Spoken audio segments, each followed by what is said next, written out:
Nicolas Deschaux, un petit mot pour commencer sur cette finale de Coupe de France des rallyes qui était traditionnellement le rendez-vous des amateurs de rallye, et c'est quand même l'école du haut niveau puisque la plupart des anciens lauréats on les retrouve en championnat de France également.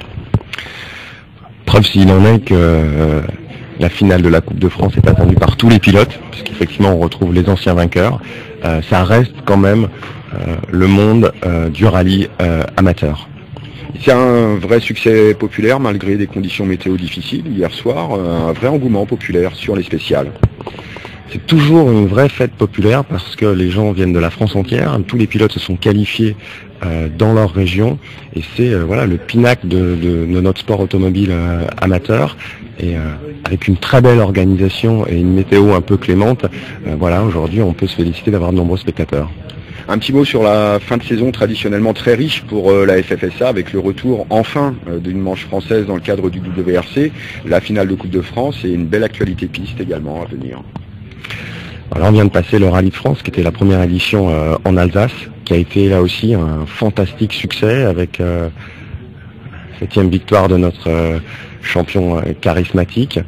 On avait compté plus de 300 000 spectateurs. Toute la région a vécu à l'heure du rallye. Effectivement, au mois d'octobre-novembre, le calendrier est très chargé, que ça se passe de rallycross au karting, en passant par l'activité piste avec les dernières manches de la Super Série. Voilà, c'est toute la magie du sport automobile et de sa pluridisciplinarité. L'effet Loeb est réellement mesurable. Avec 2 années difficiles économiquement, on a réussi à survivre et à maintenir un réel engouement, une participation importante dans les différentes branches du sport mécanique. On n'a pas eu à déplorer de pertes d'organisation, en quelques baisses au niveau des licences, mais pas du tout majeures par rapport notamment à d'autres fédérations. Preuve s'il en est que la passion du sport automobile reste intacte, que ça reste aussi un sport abordable. On a travaillé beaucoup sur la stabilité réglementaire pour éviter justement un accroissement des coûts et aujourd'hui on est très content d'avoir passé la crise économique de cette façon-là. 2 axes importants au sein de la Fédé, le développement durable, pour commencer évidemment, ça paraît a priori difficilement compatible, développement durable et sport mécanique. Alors d'abord il faut rétablir certaines vérités parce qu'on nous parle souvent de bilan carbone. Je veux simplement dire qu'on a finalisé le bilan carbone de la FFSA selon la méthode ADEME qui consiste à étudier les émissions de gaz à effet de serre du siège de la fédération, de l'ensemble des organisateurs et des championnats nationaux et ça représente 16 000 tonnes. Si on fait un comparatif avec juste Roland Garros qui représente 155 000 tonnes, nos 16 000 tonnes c'est 12 allers-retours Paris-New York en Airbus, donc il faut d'abord rétablir certaines vérités. Pour autant, la fédération travaille sur le sujet de développement durable. On a une opération notamment avec EDF, on a passé au mondial de l'auto 4000 jeunes sur des cartes électriques. Donc notre sport est en mutation, la fédération doit l'accompagner à la fois réglementairement et à la fois dans la communication.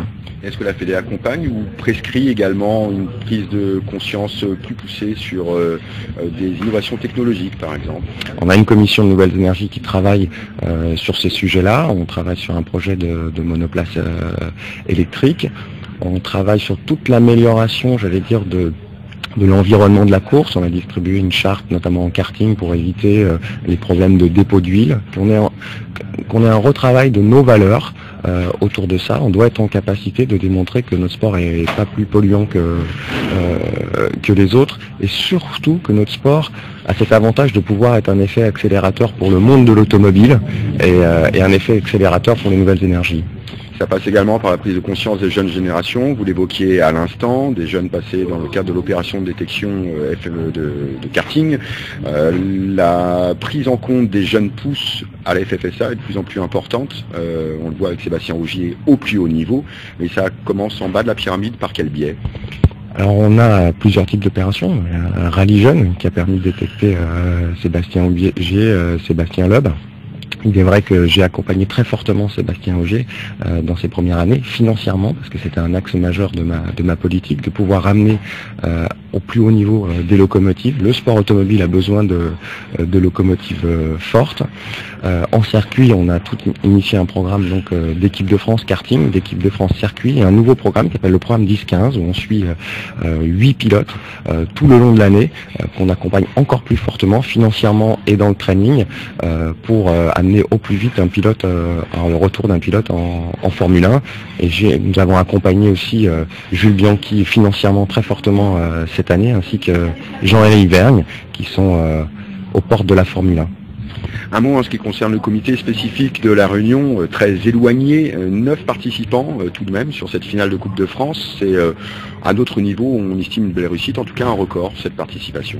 Une fantastique réussite. J'étais au stand du comité de la Réunion hier. J'ai pu rencontrer un certain nombre de pilotes. Je m'étais rendu il y a un an sur l'île de la Réunion. Nous avions fait un peu des assises pour parler des problématiques de sport automobile. Je m'étais rendu aussi sur la piste de karting. C'était une très belle piste de karting à la Jamaïque, où il y avait un championnat. À la Réunion, on sent tout de suite qu'il y a une vraie passion des sports mécaniques.